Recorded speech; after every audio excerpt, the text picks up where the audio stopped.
इस वीडियो से हम लोग आईसीएससी के सेकंड यूनिट पूरे लाइट चैप्टर को एक ही बार में एंड करेंगे। लाइट चैप्टर में ओवरऑल 3 चैप्टर है, चैप्टर 4, 5, 6। तो इस वीडियो में हम लोग एक just as a short revision complete revise करेंगे, लास्ट में पीवाईक्यूज करेंगे। तो सबसे पहले लाइट चैप्टर का लाइट का मतलब समझते हैं। लाइट मतलब क्या होता है? तो लाइट बेसिकली एक फॉर्म ऑफ एनर्जी होता है। नेक्स्ट हम लोग का फर्स्ट चैप्टर था refraction of light at plane mirror. First chapter का फर्स्ट टॉपिक है हम लोग का refraction of light. Refraction of light होता क्या है? तो लाइट जब किसी फर्स्ट मीडियम से सेकंड मीडियम में इंटर करता है तो वो नॉर्मल की तरफ बेंड हो जाता है, क्योंकि वो जो सेकंड मीडियम रहता है वो फर्स्ट मीडियम से ज़्यादा डेंसर होता है। डेंसर मतलब वहाँ पे जो मॉलिक्यूल्स रहते हैं थोड़े ज़्यादा पास में रहते हैं पार्टिकल्स, एंड फर्स्ट मीडियम में पार्टिकल्स में डिस्टेंस थोड़ा ज़्यादा होता है। तो due to the change in medium यहाँ पे रिफ्रैक्शन होता है। अब मीडियम बेसिकली 3 टाइप का होता है, ट्रांसपेरेंट, ट्रांसुलेंट एंड ओपेक। ट्रांसपेरेंट में मतलब किसी भी तरीके का हर्डल नहीं है, डायरेक्टली कोई लाइट आएगा इनडायरेक्टली पास कर जाएगा, किसी भी तरीके का रिफ्रैक्शन नहीं होगा। ट्रांसुलेंट मतलब कि यहाँ पे जो पार्टिकल है थोड़े से ब्लॉक हो जाएंगे, एंड ओपेक मतलब कोई भी पार्टिकल क्रॉस नहीं करेगा।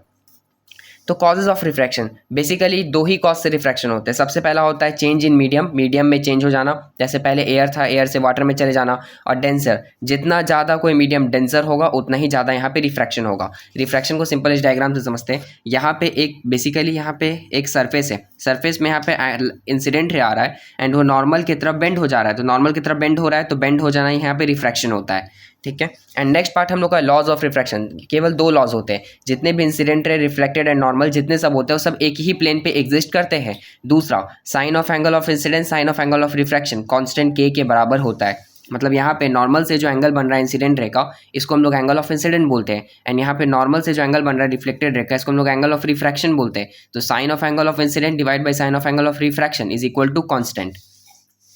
एग्जाम्पल के लिए साइन 60 बाई साइन 30 का एग्जाम्पल है, जिसका वैल्यू सॉल्व करने पे 1 आएगा। नेक्स्ट हम लोग का पार्ट में रिफ्रैक्टिव इंडेक्स। रिफ्रैक्टिव इंडेक्स होता क्या है? तो सबसे पहले एक वर्ड को समझ लेते हैं, एब्सोल्यूट। जब भी एब्सोल्यूट बोलेगा तो हम लोग कंपेयर करेंगे हमेशा रिफ्रैक्टिव इंडेक्स को एयर से, जहाँ लाइट की स्पीड एयर में सबसे ज़्यादा मैक्सिमम होती है। एयर या फिर वैक्यूम दोनों यहाँ पे इक्वल ही है। कंपैरिजन, तो रिफ्रैक्टिव इंडेक्स मतलब होता है कंपैरिजन। सिंपल रिफ्रैक्टिव इंडेक्स क्या है? तो एक रेशियो है, ratio between the comparison of speed of light between any two medium. Speed of light को कंपेयर करते हैं तब हम लोग रिफ्रैक्टिव इंडेक्स को फाइंड करते हैं। जिसको कंपेयर करना रहता है उसको न्यूमरेटर में रखते हैं, जिससे कंपेयर करना रहता है उसको डिनोमिनेटर में रखते हैं हम लोग। नेक्स्ट पार्ट में हम लोग का speed of light in different media, relationship between the refractive index and the speed of light. तो सिंपली रिफ्रैक्टिव इंडेक्स को हम लोग ये मैथमेटिकल साइन म्यू से रिप्रेजेंट करते हैं। इसका फॉर्मूला क्या होता है? C means speed of light in vacuum divided by V speed of light in medium. Means speed of light को कंपेयर किया जा रहा है मीडियम, किसी भी एक मीडियम से। किससे कंपेयर किया जा रहा है? वैक्यूम से कंपेयर किया जा रहा है, तो C/V। अब जब यहाँ पे म्यू 1, 2 रहेगा तो इस बात पे बहुत ध्यान देना है, जो सबसे आगे रहता है 1, ठीक है, जो लेफ्ट साइड में है, म्यू के जो लेफ्ट साइड में रहता है उसको हम लोग न्यूमरेटर में रखते हैं, और म्यू के राइट साइड में रहता है उसको डिनोमिनेटर में रखते हैं। इसका मतलब कहीं पे भी अगर म्यू 1, 2 लिखा रहेगा तो 1 न्यूमरेटर में, 2 डिनोमिनेटर में। कहीं पर अगर म्यू 4, 3 लिखा रहेगा तो इसका मतलब 4 न्यूमरेटर में एंड 3 डिनोमिनेटर में। अगर म्यू करके यहाँ वाटर लिखा हुआ है और यहाँ एयर लिखा हुआ है तो वाटर न्यूमरेटर में, एयर डिनोमिनेटर में। ऐसा इसका मतलब होता है म्यू का मतलब। Conditions of light ray when passes undeviated. Undeviation मतलब होता क्या? पहले डेविएशन का मतलब समझते हैं। सिंपल, जब कोई ग्लास स्लैब होता है, ग्लास स्लैब में जब यहाँ पे रिफ्रैक्शन होता है तो नॉर्मल की तरफ बेंड हो जाता है। जब वो ग्लास स्लैब बेंड होता है तो वापस से वो रीबेंड हो जाता है। तो अगर ये बेंड नहीं होता, ठीक है, अगर अज्यूम कर रहे ग्लास स्लैब नहीं होता तो ये कुछ लाइन ऐसे जाता, और अगर यहाँ पे ग्लास स्लैब नहीं होता तो ये लाइन कुछ इस फॉर्म में जाता। तो यहाँ पे जो 2 एंगल बन रहे हैं यही एंगल को हम लोग डेविएशन बोलते हैं। तो कंडीशंस ऑफ लाइट रे पास अनडेविएटेड, तो अनडेविएशन मतलब किसी भी तरह का रिफ्रैक्शन होगा ही नहीं। डेविएशन कब नहीं होगा? तो यहाँ 2 ही केसेस है। सबसे पहला, किसी भी तरीके का मीडियम में चेंज नहीं आएगा। अगर कोई लाइट एयर में है तो एयर में ही ट्रैवल करेगा, तो थोड़ा सा भी वो बेंड नहीं होगा। दूसरा, speed of light not change. अगर एयर में भी रहे, वाटर में भी रहे, अगर लाइट का स्पीड चेंज नहीं हो रहा है तो किसी भी तरीके का रिफ्रैक्शन नहीं होगा। रिफ्रैक्शन सिर्फ लाइट के स्पीड के चेंज होने के कारण और मीडियम के कारण ही होता है। Effect on speed, wavelength and frequency. तो हम लोग यहाँ स्पीड को V से रिप्रेजेंट करते हैं, वेवलेंथ को मैथमेटिकल सिंबल गामा से, एंड फ्रीक्वेंसी को F से रिप्रेजेंट करते हैं। तो इसके बीच में सिंपल सा रिलेशन है कि F is equal to V upon gamma. और ये जो सेकंड रिलेशन है इसको इग्नोर करना है, ये रिलेशन को हम लोग एग्जाम में यूज़ नहीं करते। सिंपल एक रिलेशन याद रखना है कि F is equal to V upon gamma. इसका मतलब क्या हुआ? इसका ये मतलब होता है इस रिलेशन से कि जितना ज़्यादा डेंसिटी बढ़ेगा, जितना ज़्यादा मीडियम डेंसर होगा, रिफ्रैक्शन उतना ज़्यादा हो जाएगा। ठीक है। तो ये डिपेंड्स ऑन द सोर्स, जितना ज़्यादा हम लोग का डेंसिटी होगा उतना ज़्यादा रिफ्रैक्शन हो जाएगा। और ये म्यू क्या रिप्रेजेंट कर रहा है कि मीडियम डेंसर है कि लेस डेंसर है। अगर म्यू 1 से ज़्यादा आ रहा है कैलकुलेट करने पे, तो इसका मतलब होता है कि जो एयर है वो रेयर, मतलब जो हम लोग का लाइट है वो रेयर टू डेंसर में मूव कर रहा है। रेयर मतलब जहाँ पे डेंसिटी कम है और जहाँ पे डेंसिटी ज़्यादा है उस तरफ मूवमेंट हो रहा है। और अगर म्यू 1 से कम है तो इसका मतलब होता है कि ये डेंसर टू रेयर में इंटर कर रहा है। यहाँ पे ज़्यादा डेंसर था, अब यहाँ पे ज़्यादा रेयर हो गया है। ठीक है, जैसे कि वाटर से हम लोग एयर में इंटर कर गए, वाटर डेंसर है, एयर नहीं डेंसर है, तो म्यू यहाँ लेस देन 1 रहेगा। अगर हम लोग एयर से वाटर में इंटर करेंगे तो वाटर, एयर कम डेंसर है वाटर के कंपेरिजन में, तो म्यू वहाँ ग्रेटर देन 1 रहेगा। नेक्स्ट है फैक्टर्स अफेक्टिंग रिफ्रैक्टिव इंडेक्स। कुछ फैक्टर्स होते हैं जो रिफ्रैक्टिव इंडेक्स को भी अफेक्ट करते हैं। रिफ्रैक्टिव इंडेक्स बार बार बोल रहे हैं, सिंपल याद रखना है, रेशियो है, कंपैरिजन करता है लाइट की स्पीड को किसी भी दो मीडियम के बीच में। नेचर, सबसे पहला होता है नेचर कि वो जो रिफ्रैक्शन हो रहा है वो कहाँ पे रहा है, या फिर ग्लास में हो रहा है, या फिर डायमंड में हो रहा है, या फिर पेट्रोल में हो रहा है, कि किसी भी मीडियम में हो रहा है, तो उसका मीडियम का नेचर। सेकेंड होता है टेम्परेचर। टेम्परेचर के साथ में रिफ्रैक्टिव इंडेक्स का इन्वर्स रिलेशन चलता है। जितना ज़्यादा टेम्परेचर इंक्रीज होगा रिफ्रैक्टिव इंडेक्स उतना ज़्यादा डिक्रीज हो जाएगा, और जितना ज़्यादा रिफ्रैक्टिव इंडेक्स इंक्रीज होगा टेम्परेचर उतना ज़्यादा डिक्रीज हो जाएगा। कलर ऑफ वेवलेंथ, कलर और वेवलेंथ हम लोग आगे देखेंगे कि जो 7 कलर में ब्रेक डाउन होता है, विबग्योर जिसको बोलते हैं। अगर भी वायलेट है तो यहाँ सबसे ज़्यादा रिफ्रैक्शन हो रहा है, और अगर रेड कलर आ रहा है तो सबसे कम रिफ्रैक्शन हो रहा है, क्योंकि रेड सबसे कम बेंड होता है और वायलेट सबसे ज़्यादा बेंड होता है। Principle of reversibility. अब रिवर्सिबिलिटी क्या है? रिवर्सिबिलिटी मतलब जैसे कि ये कोई ओशन है, ओशन में कोई से लाइट आ रहा है तो ओशन में वो एंटर कर रहा है, तो एंटर करने के बाद वो एक लेवल में जाने के बाद वापस से उसी पाथ पे वापस आ जाएगा, क्योंकि ओशन का डेप्थ बहुत ज़्यादा है, तो लाइट वापस से सेम पाथ पे रिपीट हो रहा है। Repetition of a light on a same path is called the principle of reversibility. तो प्रिंसिपल ऑफ रिवर्सिबिलिटी में क्या होता है, जो लाइट का पाथ रहता है वापस से सेम पाथ पे रिपीट कर जाता है। अगर ये पाथ 1 से सेकंड में इंटर जाएगा तो यहाँ पे एयर है, इसको हम लोग 1 बोल रहे हैं, और यहाँ पे वाटर है जिसको हम लोग 2 बोल रहे हैं, तो म्यू 1 से 2 का वैल्यू फाइंड करेंगे, तो 2/1 means sine I by sine R is V1/V2, speed का यहाँ पे रेशियो। ठीक है, एंड अगर वापस से वाटर से एयर में जा रहा है तो म्यू 2/1, तो 1/2 sine R by sine I V2/V1, तो दोनों को मल्टीप्लाई कर देंगे तो आंसर आ जाएगा 1। क्योंकि इससे पता चलता है कि जो रिवर्सिबिलिटी से क्या होता है कि जब लाइट रिफ्लेक्ट करता है वापस से उसी पाथ को फॉलो करता है, तो जो ओवरऑल आंसर आता है 1 आता है। रिफ्रैक्टिव इंडेक्स का एक्सपेरिमेंट के लिए छोटा सा एक्सपेरिमेंट दिया है कि रेक्टेंगुलर ग्लास स्लैब है, बीच में यहाँ पे लेंस है, लाइट यहाँ इंटर कर रहा है तो वापस इसी पाथ पे रिफ्रैक्ट कर जा रहा है। तो ये जो ह्यूमन आई देख रहा है तो इसको नोटिस कर रहा है कि ये लाइट का पाथ है, इसमें इंटर करने के बाद वापस यहाँ पे रिफ्रैक्ट कर रहा है, जो कुछ पोर्शन ऑफ लाइट के कारण ये इसको देख पा रहा है, विजिबल हो रहा है। नेक्स्ट हम लोग का refraction of light through a rectangular glass slab, ये सबसे ज़्यादा इंपॉर्टेंट है।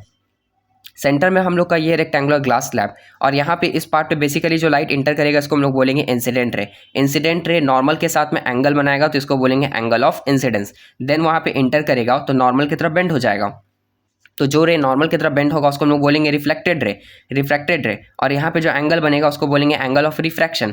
अब वापस से ये नॉर्मल को हिट कर रहा है तो वापस से यहाँ बन गया एंगल ऑफ रिफ्रैक्शन। देन वापस से ये जब बाहर जाएगा तो यहाँ पे निकलेगा एंगल ऑफ इमर्जेंट। अभी बात को याद रखना है कि एंगल ऑफ इमर्जेंट और एंगल ऑफ इंसिडेंट दोनों इक्वल होता है, तो कहीं एंगल ऑफ इमर्जेंट रहेगा, एंगल ऑफ इंसिडेंस रहेगा, तो कोई भी डिफरेंस नहीं समझना है, दोनों यहाँ पे सेम क्वांटिटी है।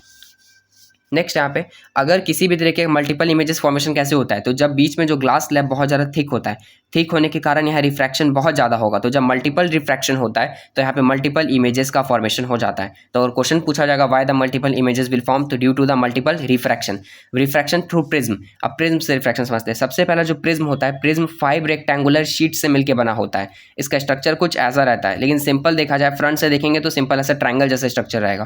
तो ये बात को याद रखना है कि प्रिज्म एक ट्रांसपेरेंट सा मीडियम है जो 5 प्लेन सरफेस है, रेक्टेंगुलर 5 रेक्टेंगुलर सरफेस का मिलके बना होता है। ठीक है, अब यहाँ पे रिफ्रैक्शन थ्रू प्रिज्म देखेंगे, प्रिज्म से कैसा रिफ्रैक्शन हो रहा है। तो प्रिज्म से रिफ्रैक्शन को समझने के लिए हम लोग एक सिंपल सा वाइट शीट का यूज़ करेंगे जस्ट, जिससे हम लोग थोड़ा सा रिफ्रैक्शन को समझेंगे। प्रिज्म देखिए यहाँ पे हम लोग क्या सबसे पहले ड्रॉ कर लेते हैं एक छोटा सा प्रिज्म को, ये हम लोग का पार्ट है प्रिज्म का। देन सबसे पहले यहाँ पे जो रे आएगा उसे हम लोग बोलेंगे इंसिडेंट रे। ठीक है, इंसिडेंट रे यहाँ पे जब इंटर करेगा तो यहाँ पे बना देंगे हम लोग नॉर्मल बनाने के कारण अब ये जो रे रहेगा नॉर्मल की तरफ बेंड हो गया, इसको जाना ऐसा चाहिए था बट ये बेंड हो गया। ठीक है, एंड ये बेंड हो गया। अब यहाँ पे डेंसर मीडियम खत्म हो गया क्योंकि ग्लास था और यहाँ वापस से एयर आ रहा है, तो यहाँ वापस से नॉर्मल बन जाएगा और ये रे कुछ ऐसा रिफ्लेक्ट होकर चला जाएगा। तो ये जो एंगल बना नॉर्मल के साथ में इसको बोलते हैं हम लोग एंगल ऑफ इंसिडेंस। और ये जो एंगल बना यहाँ पे रिफ्रैक्ट होने के बाद, इसको हम लोग बोलते हैं एंगल ऑफ रिफ्रैक्शन। और वापस से यहाँ रिफ्रैक्ट हो रहा है तो नॉर्मल के साथ में फिर से जो एंगल बना, इसको भी हम लोग बोलते हैं एंगल ऑफ रिफ्रैक्शन। एंड ये जो पार्ट बना यहाँ पे, इसको फिर से हम लोग बोलते हैं एंगल ऑफ इंसिडेंस या फिर एंगल ऑफ इमर्जेंट, ठीक है। और यहाँ पे एक एंगल होता है जिसको हम लोग एंगल ऑफ प्रिज्म बोलते हैं, तो हम लोग लिख लेते हैं A stand for angle of prism.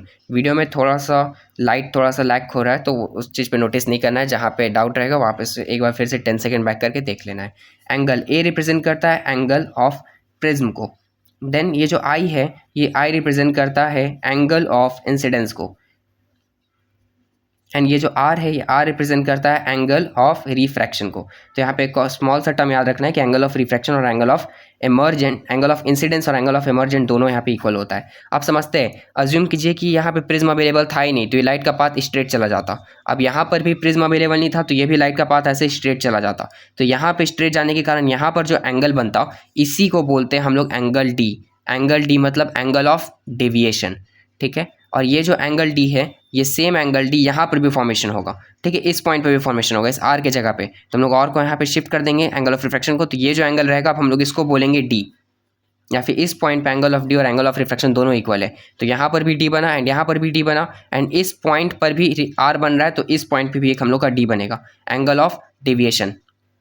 तो बेसिकली बात क्या है, ये जो एंगल ऑफ डेविएशन है, ये इन दोनों एंगल ऑफ डेविएशन के सम के इक्वल होता है, ठीक है। तो यही तक का हम लोग का एंगल ऑफ प्रिज्म का कहानी था। तो यहाँ पे सेम अब कुछ बातों को याद रखना है कि जो एंगल हम लोग डी बोले, इस पॉइंट पे जो हम लोग डी बोल रहे थे, ये जो डी होता है, इस डी को हम लोग मैथमेटिकल सिंबल दिस फॉर्म से रिप्रेजेंट करते हैं, ठीक है। तो ये इसका फॉर्मूला क्या होता है कि I1 + I2 मतलब दोनों इंसिडेंट एंगल को ऐड करेंगे, माइनस कर देंगे उससे दोनों रिफ्रैक्टेड एंगल को, तो जो हम लोग का आंसर आएगा वो हम लोग का एंगल ऑफ डेविएशन रहेगा। और यहाँ पे जो R1 एंड R2 दोनों को हम लोग ऐड करेंगे, रिफ्रैक्टेड एंगल्स को ऐड करेंगे, तो जो A आएगा वो एंगल ऑफ प्रिज्म होगा। और I1 एंड I2 मतलब एंगल ऑफ इंसिडेंस को ऐड करेंगे दोनों, तो यहाँ पे एंगल ऑफ प्रिज्म और एंगल ऑफ यहाँ पे डेविएशन दोनों का सम एक साथ आएगा, ठीक है।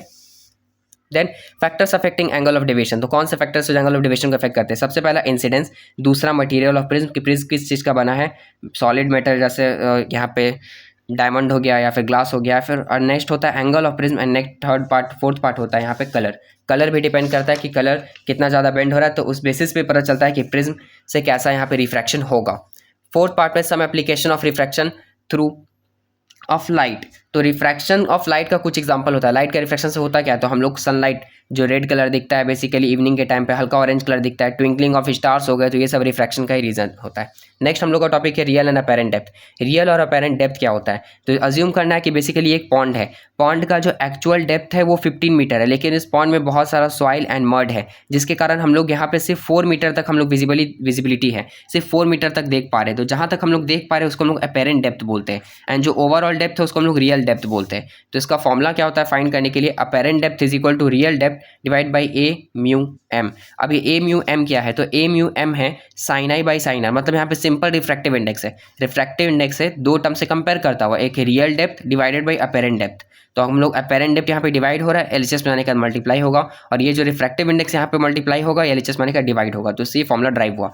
अब शिफ्ट क्या है बेसिकली, तो जब हम लोग का रियल डेप्थ 10 मीटर होता तो हम लोग का ऑब्जेक्ट इस पॉइंट पे दिखता, लेकिन हम लोग का रियल डेप्थ अभी 4 अपेरेंट डेप्थ 4 मीटर है, मतलब 4 ही मीटर तक हम लोग को दिख रहा है, तो हम लोग का ऑब्जेक्ट यहाँ 4 मीटर के डिस्टेंस पे दिखेगा, तो इसी को हम लोग बोलते हैं शिफ्ट। तो शिफ्ट कितना ऑब्जेक्ट के इमेज में शिफ्ट होगा उसको हम लोग फाइंड करने के लिए रियल डेप्थ से मल्टीप्लाई कर देते हैं 1 divided by refractive index A mu M, यानी रिफ्रैक्टिव इंडेक्स का जो वैल्यू आएगा उसको 1 से डिवाइड करेंगे, 1 बाई 1 मतलब रिवर्स कर देंगे, फिर उसको 1 से सब्ट्रैक्ट करके रियल डेप्थ से मल्टीप्लाई करेंगे। तो अब इसमें जो शिफ्ट रहता है ये भी 3 चीज़ पे डिपेंड करता है, सबसे पहले रिफ्रैक्टिव इंडेक्स, दूसरा थिकनेस, एंड थर्ड होता है कलर। नेक्स्ट है apparent bending of stick under water. Apparent bending मतलब जो हम लोग अज्यूम करते हैं, एक्चुअल हुआ उतना नहीं लेकिन हम लोग को दिख रहा है, उसी को हम लोग बोल रहे हैं अपेरेंट।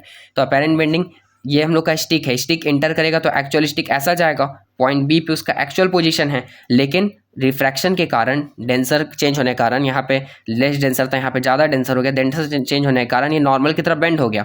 नॉर्मल की तरफ जैसे ही बेंड हो गया तो हम लोग को पोजीशन ए पे दिखेगा, लेकिन एक्चुअल में है कहाँ पे, तो पोजीशन बी में है, तो इसी को बोलते हैं हम लोग अपेरेंट बेंडिंग, मतलब due to the change in medium जो बेंडिंग आ जाता है, जिसके कारण हम लोग का रियल पोजीशन हाइड हो जाता है। एंड यहाँ पे जब रियल पोजीशन हाइड होता है तो यहाँ पे सेम इसको दूसरा भी बोल सकते हैं, एक्चुअल यहाँ पे होना चाहिए था बट है यहाँ पे, तो यहाँ तक का जो डिस्टेंस है, ठीक है, ये डिस्टेंस ए टू बी, इसी को हम लोग बोलते हैं लैटरल इन्वर्जन। तो एक और बुक में छोटा सा कॉन्सेप्ट होगा लैटरल इन्वर्जन का, तो यही है कि जो एक्चुअल पाथ और फेक पाथ दोनों के बीच का जो डिस्टेंस है इसी को हम लोग बोलते हैं लैटरल इन्वर्जन। देन नेक्स्ट हम लोग का क्रिटिकल एंगल। क्रिटिकल एंगल अब क्या होता है, ठीक है, तो क्रिटिकल एंगल एकदम सेम एंगल ऑफ इंसिडेंस की तरह है। तो angle of incident angle of emergent दोनों इक्वल होता है और यही एंगल ऑफ इंसिडेंट इक्वल होता है क्रिटिकल एंगल के, लेकिन सिर्फ एक कंडीशन में, अगर एंगल ऑफ रिफ्रैक्शन, ध्यान से समझना है, अगर एंगल ऑफ रिफ्रैक्शन 90 डिग्री के इक्वल होगा तो एंगल ऑफ इंसिडेंट यहाँ पे कंप्रेशन मतलब क्रिटिकल एंगल के इक्वल हो जाएगा।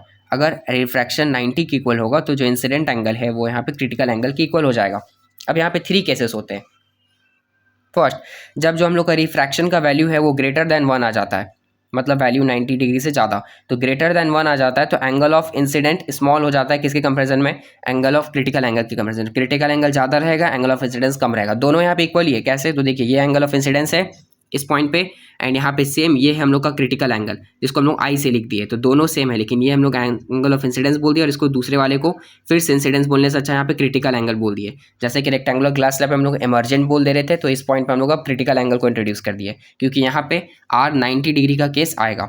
अगर आई और सी दोनों इक्वल है इसका मतलब क्या है कि आर का जो वैल्यू है वो 90 डिग्री है, आर का 90 डिग्री वैल्यू है, मतलब कि angle of incidence critical angle के यहाँ पे इक्वल है।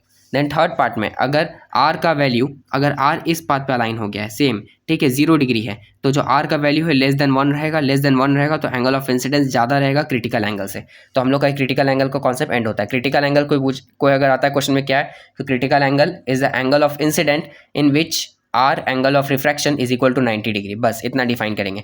Relationship between critical angle and refractive index, कुछ रिलेशनशिप है, हम लोग को पता है रिफ्रैक्टिव इंडेक्स में क्या करते थे, कंपेयर करते थे, तो रिफ्रैक्टिव इंडेक्स को हम लोग 1/sin c लिखेंगे डायरेक्टली, और 1/sin c क्यों करेंगे, sin c होता है एक्चुअल में, क्योंकि हम लोग जानते हैं sin i by sin r से कंपेयर करते थे, ठीक है, तो हम लोग यहाँ cos क्यों कर रहे हैं, क्योंकि क्रिटिकल एंगल जस्ट इसका रिवर्स होता है, जस्ट इसका रिवर्स, तो 1/sin c का रिवर्स cos x ही होता है। अब यहाँ पे किस सबके क्रिटिकल एंगल एंड यहाँ पे रिफ्रैक्टिव इंडेक्स गिवन है, ये एक सेलेना बुक से प्रेफर करना है क्योंकि यहाँ ओवरऑल सबका गिवन है, हमने केवल 3 एग्जांपल के लिए लिया है। वाटर का है 1.33 एंड क्रिटिकल एंगल होता है 49 डिग्री। ये म्यू है, रिफ्रैक्टिव इंडेक्स है, ग्लास का रिफ्रैक्टिव इंडेक्स होता है 1.5 और ये रिफ्रैक्टिव इंडेक्स किसके कंपैरिजन में है, वैक्यूम के कंपैरिजन में है, एयर की स्पीड वैक्यूम है या फिर एयर के कंपैरिजन में, और ये जो क्रिटिकल एंगल है ये सेम एयर की स्पीड इन वैक्यूम के कंपैरिजन में ही है, ठीक है, तो 42 डिग्री एंड 25 डिग्री, ये थोड़े इंपॉर्टेंट है वाटर, ग्लास एंड डायमंड का, तो हमने राइट डाउन कर दिया। नेक्स्ट यहाँ पे फैक्टर्स अफेक्टिंग क्रिटिकल एंगल। अब फिर से 2 फैक्टर होते हैं जो क्रिटिकल एंगल को अफेक्ट करते हैं। सबसे पहला होता है कलर ऑफ लाइट, दूसरा होता है टेम्परेचर। नेक्स्ट हम लोग का total internal reflection in a prism, अगर प्रिज्म के अंडर ही पूरा रिफ्लेक्शन हो जा रहा है, मतलब एंगल ऑफ इंसिडेंस 90 डिग्री के इक्वल हो जा रहा है, तो जो रिफ्लेक्शन होगा वो कंप्लीटली इंटरनल होगा। इसी इंटरनल रिफ्लेक्शन से ही हम लोग का कैमरा एंड जो कैमरा हो गया, बाइनोकुलर्स हो गया एंड टेलीस्कोप हो गया, ये सब को ड्राइव किया जाता है। तो बस इंटरनल रिफ्लेक्शन में इतना याद रखना है कि एंगल ऑफ इंसिडेंस यहाँ पे 90 डिग्री हो जाता है। तो angle of incidence total internal reflection के कुछ यूजेस है। सबसे पहले यूज है कैमरा, बाइनोकुलर्स, टेलीस्कोप, जितने भी हम लोग के कैमराज हो गए, बाइनोकुलर्स हो गए, टेलीस्कोप हो गए, माइक्रोस्कोप हो गए, सब इंटरनल रिफ्लेक्शन का ही रिजल्ट है। उसमें सब में एंगल ऑफ इंसिडेंस जो रहता है 90 डिग्री का फॉर्मेशन करता है। नेक्स्ट हम लोग का चैप्टर स्टार्ट होता है चैप्टर 5 रिफ्रैक्शन थ्रू लेंसेज। तो बुक से हम लोग को डायरेक्टली याद करना है कि लेंस 2 तरह के होते हैं, concave and convex lens. Concave में 3 पार्ट्स हैं और कॉन्वेक्स में 3 पार्ट है। इसमें biconcave, plano concave, convexo concave. इसमें biconvex, plano convex and concavo convex. Formation of, तो इस बुक में हम लोग के केवल 2 लेंसेज गिवन है, first is convex and second is concave lens. Convex lens में सबसे पहले यहाँ पे कुछ टर्म्स को समझना है। ये जो हम लोग को लाइन दिख रहा है इसको बोलते हैं प्रिंसिपल एक्सिस, एंड ये जो पॉइंट है इसको मिरर के केस में पोल बोलते थे, लेंस के केस में सिंपल इसको ओ से रिप्रेजेंट करेंगे। एंड यहाँ इस पॉइंट से F1 तक का डिस्टेंस को फोकल लेंथ बोलते हैं, और F स्टैंड फॉर फोकस, और ये 2F को बोलते हैं हम लोग सेंटर ऑफ कर्वेचर। या छोटा सा रिलेशन याद रखना है कि जो फोकस इज इक्वल टू होता है सेंटर ऑफ कर्वेचर बाई 2 या फिर रेडियस का हाफ, ठीक है, तो F यहाँ रिप्रेजेंट करता है फोकल लेंथ को। और यहाँ पे जितने भी नंबर ऑफ इमेजेस के केसेस है इसका प्योर एक चार्ट प्रोवाइडेड है सेलेना के बुक में, तो उसको रेफरेंस के फॉर्म में पढ़ना है। एंड थोड़ा सा याद रखना है कि क्या याद रखना है कि अगर ऑब्जेक्ट हम लोग का इन्फिनिटी पे है तो इमेज कहाँ पे बन रहा है, फोकस पे। ऑब्जेक्ट अगर सेंटर ऑफ कर्वेचर से पीछे है तो सेंटर ऑफ कर्वेचर, एंड यहाँ पे focus, centre of curvature focus के बीच में ऑब्जेक्ट का फॉर्मेशन होगा, इमेज का फॉर्मेशन होगा। ऑब्जेक्ट अगर सेंटर ऑफ कर्वेचर पर है तो यहाँ जो इमेज होगा वो भी सेंटर ऑफ कर्वेचर पर ही होगा। तो यहाँ बस एक और बात है, सेंटर ऑफ कर्वेचर को मिरर के केस में हम लोग 2F से रिप्रेजेंट करते हैं, सिंपल सी नहीं लिखते। कॉनकेव के केस में हम लोग केवल 2 केसेस थे। देन नेक्स्ट हम लोग कवर करते हैं, नेक्स्ट है हम लोग का साइन कन्वेंशंस। तो साइन कन्वेंशन बस इतना याद रखना है कि कॉनकेव लेंस के केस में एफ नेगेटिव होता है, यू नेगेटिव, भी negative, height of object is always positive, ठीक है, नहीं चाहिए यहाँ पे negative positive. In the cases of mirror के केसेस, इमेजेस के केसेस पे हो सकता है कि इमेज वर्चुअल इरेक्ट है या फिर रियल और इन्वर्टेड है।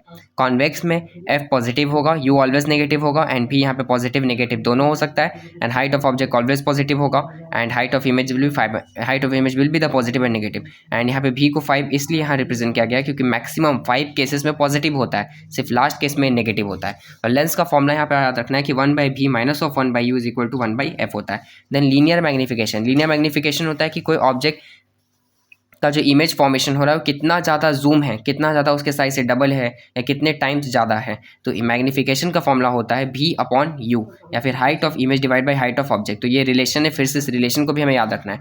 नेक्स्ट है पावर। पावर मतलब होता है कि कितना ज़्यादा ये जो लेंस है रेस को डाइवर्ट कर पा रहा है या फिर कितना ज़्यादा कंसोलिडेट कर पा रहा है। तो पावर का फॉर्मूला होता है 1/f एंड पावर का ऐसा यूनिट होता है डायोप्टर। देन इस बेसिस पे हम लोग का जो लेंस वाला चैप्टर था ये भी एंड हो गया, जिसमें कॉनकेव एंड कॉन्वेक्स लेंस था। कॉनकेव एंड कॉन्वेक्स लेंस में जो इमेज के फॉर्मेशंस होते हैं behind focus, at infinity, between C and F, तो ये जो केसेस है, जितने केसेस है इसका चार्ट सेलेना बुक में गिवन है, तो उसको ओपन करके अच्छे से पढ़ लेना है कि इमेज का नेचर क्या हो रहा है, एंड इस पे बेस्ड हम लोग न्यूमेरिकल भी लास्ट में करेंगे PYQ से। नेक्स्ट हम लोग का चैप्टर 6 में स्पेक्ट्रम। स्पेक्ट्रम क्या होता है? Deviation produce by the triangular prism called spectrum. जो भी डेविएशन, देखिए सिंपल, देखिए जो टॉपिक है डेविएशन से ही एक स्पेक्ट्रम का फॉर्मेशन होता है। जैसे छोटा सा चार्ट से समझते हैं, ठीक है। हम लोग का यहाँ पे है प्रिज्म। प्रिज्म से हम लोग ने देखा था कि यहाँ पे रे आता है, देन यहाँ पे कन्वर्ज हो जाता है, फिर यहाँ पे बेंड हो जाता है। तो यहाँ पे जो एंगल बना था इसको हम लोग डेविएशन बोल रहे थे, और यहाँ पे एक और डेविएशन बन रहा था, यहाँ पे एक और डेविएशन बन रहा था। तो ये जो डेविएशन बन रहा है दिस वन, ये दोनों डेविएशन के सम के इक्वल है, तो हम लोग इसी को यहाँ पे स्पेक्ट्रम बोलते हैं। स्पेक्ट्रम क्या होता है? जो मेन जो हम लोग का डेविएशन है वो दो डेविएशन के सम के इक्वल होता है ट्रायंगुलर प्रिज्म में, तो इसी को स्पेक्ट्रम बोलते हैं। अब स्पेक्ट्रम वर्ड को लाने का नीड क्या पड़ा, तो अब हम लोग समझते हैं स्पेक्ट्रम वर्ड का लाने का नीड क्या है। तो हम लोग को कलर में सिर्फ 7 कलर पता है, ठीक है। न्यूटन्स के एक्सपेरिमेंट को पहले देख लेते हैं लास्ट में। न्यूटन ने जब प्रिज्म से व्हाइट लाइट को क्रॉस करवाया था तो उससे 7 कलर जनरेट हुए थे, जिसको VIBGYOR विबगयर बोलते हैं। Violet, indigo, blue, green, yellow, orange और रेड। ये सबसे ज़्यादा इंपॉर्टेंट है। सबसे ज़्यादा जो बेंड होता है वो हम लोग का वायलेट होता है, एंड सबसे कम जो बेंड होता है वो रेड होता है। इसलिए जितने भी व्हीकल्स है गाड़ी के उसमें रेड को हम लोग रेड लाइट का यूज़ करते हैं। रेड के बाद जो सबसे बेस्ट ऑल्टरनेटिव है वो ऑरेंज है, उसके बाद येलो है। तो न्यूटन के एक्सपेरिमेंट में पता चला कि व्हाइट लाइट 7 लाइट का कंपोजिशन होता है, 7 लाइट से मिल के बना होता है, ठीक है। लेकिन क्या कलर सिर्फ 7 होते हैं इस वर्ल्ड में? नहीं, कलर 7 से ज़्यादा होते हैं। तो कुछ ऐसे कलर्स आ जाएंगे जो रेड भी नहीं है, जैसे अज्यूम करेंगे जो हल्के इस फॉर्म में हो गए, लाइट रेड हो गए, या फिर यहाँ पिंक कलर नहीं है, लाइट पिंक हो गया, लाइट रेड हो गया। तो ऐसे कलर, बहुत सारे कलर पॉसिबल है। तो वैसे कलर्स को हम लोग को विजिबल होंगे ही नहीं। तो वैसे कलर्स तो हम लोग विजिबल हो नहीं सकता है, तो लेकिन फिर भी हम लोग वैल्यू को डिकोड करते हैं, समझते हैं कि उस कलर का वेवलेंथ कितना है, उस कलर में लाइट की स्पीड कितनी है। तो इसी को हम लोग स्पेक्ट्रम में रीड करते हैं। स्पेक्ट्रम में बस वैसे चीज़ को रीड करना है जो हम लोग को डायरेक्ट विजिबल नहीं है, 7 कलर से जो आउटस्टैंडिंग है, बाहर है। तो ये पार्ट फिर से हम लोग का गिवन है सेलेना बुक में, तो उसको सेलेना बुक को रेफर करना है कि जो वायलेट है, नोन कलर 7 VIBGYOR, जो वायलेट है इसका वेवलेंथ मतलब कितना डिस्टेंस तक जाता है, तो 400 A to 4460, 4000 A, जो यहाँ A है वो एंगल ऑफ प्रिज्म है, ठीक है। एंड यहाँ पे फ्रीक्वेंसी रेंज, इसका फ्रीक्वेंसी रेंज कितना है? 7.5 से लेकर के 6.73 तक। देन उसी तरह से इंडिगो का 4460 A मतलब angle of prism to 4640। Then इसका भी फ्रीक्वेंसी रेंज यहाँ पे गिवन है। और ये जो एंगल ऑफ प्रिज्म है इसका वैल्यू कितना होता है? ये जो एक लेंथ है, क्योंकि अभी इसको लेंथ के फॉर्म में ट्रीट किया जा रहा है। सिंपल ए रहेगा तो एंगल ऑफ प्रिज्म है, और ए के ऊपर ऐसे डॉट रहेगा तो उससे जो लेंथ ड्राइव हो रहा है उसका लेंथ का वैल्यू है, तो उसका लेंथ होता है 10⁻⁻10 मीटर। तो याद रखेंगे फिर से स्पेक्ट्रम क्या है। तो स्पेक्ट्रम बेसिकली वैसा मेजरमेंट है हम लोग का जो 7 लाइट में कवर नहीं होता है, जो वेबगियर से थोड़ा सा ज़्यादा पार्ट में है, ठीक है। तो अब देखिए स्पेक्ट्रम में नेक्स्ट है इलेक्ट्रोमैग्नेटिक स्पेक्ट्रम। इलेक्ट्रोमैग्नेटिक स्पेक्ट्रम मतलब increase in wavelength, decrease in frequency, इसको समझते हैं। ये है क्या? तो ये हम लोग का पार्ट है, पहले चार्ट को समझना है। ये जो गिवन है वेवलेंथ गिवन है मीटर्स में, और इस पार्ट में गिवन है फ्रीक्वेंसी हर्ट्स में, ठीक है, क्योंकि फ्रीक्वेंसी को हम लोग हर्ट्स में काउंट करते हैं।